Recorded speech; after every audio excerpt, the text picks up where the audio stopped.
Bé, anem a explicar en este vídeo com fer la configuració d'una càmera FQ2 a un PLC N1XP2 de Omron. Bé, el primer que tenim que veure és que en la configuració Ethernet IP el mapeo de la càmera són 20 bytes d'entrada i entre 48 i 272 bytes d'eixida. Els bytes d'entrada són estos que vegem així, els 20 bytes.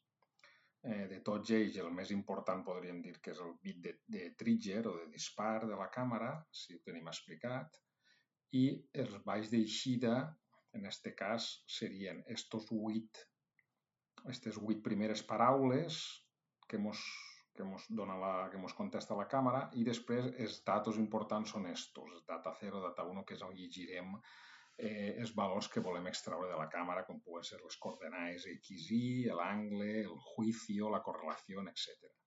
Bueno, el primer que tenim que fer és crear, dins de tipus de datos, crear una estructura que es diu sapeout, una estructura, i una altra estructura sapeimp. Estos datos són aixina perquè mos ho diu Omron que tenen que ser aixina, en el manual mos ho explica. Entonces, dins de l'estructura fem un control flag del tipus uApeFlag, que això és una unió que tenim així.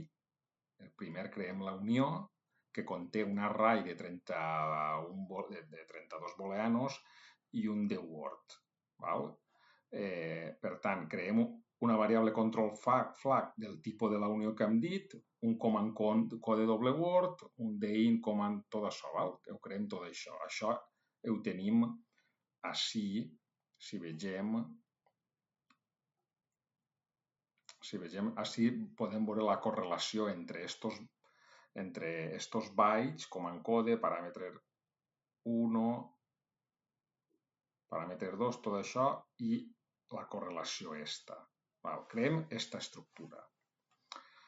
Una vegada tenim l'estructura creada, se n'anem a variables globals i creem dos variables globals. Una apeoutput, que seran les eixides, i és una variable global del tipus de datos de l'estructura que acabem de crear, i una variable d'entrar del tipus de l'estructura que acabem de crear. Això és el primer que tenim de fer. Això està ben explicat en el manual.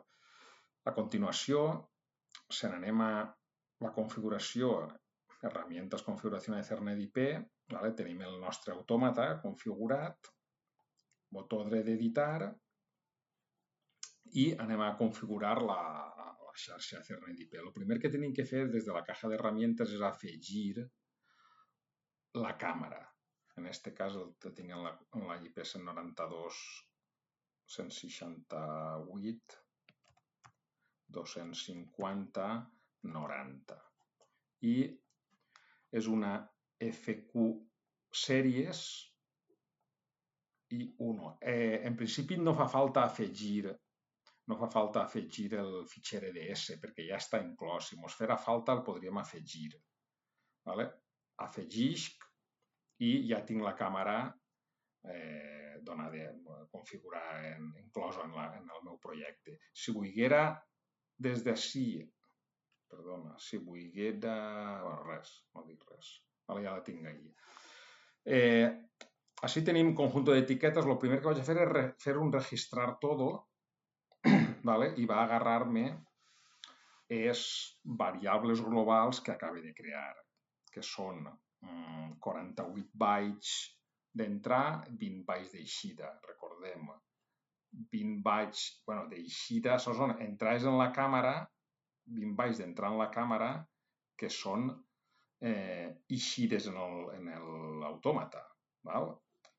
Registre i tinc 48 bytes d'entrar i 20 bytes d'eixida.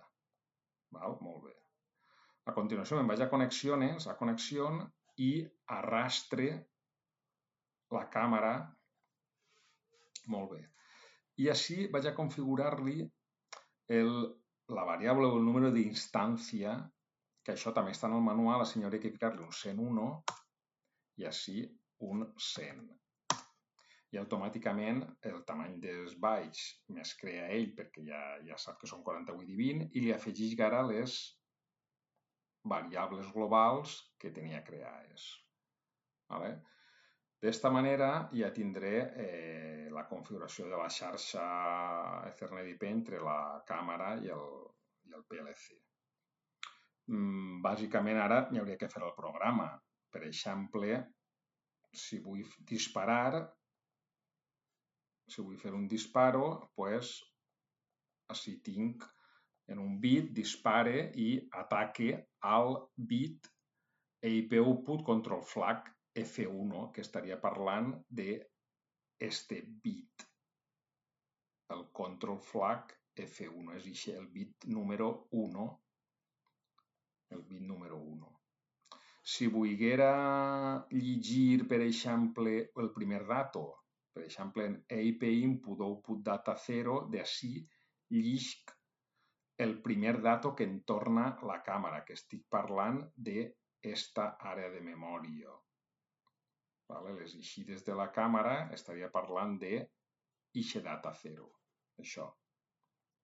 És un doble word i el tinc així, l'EIP data output 0.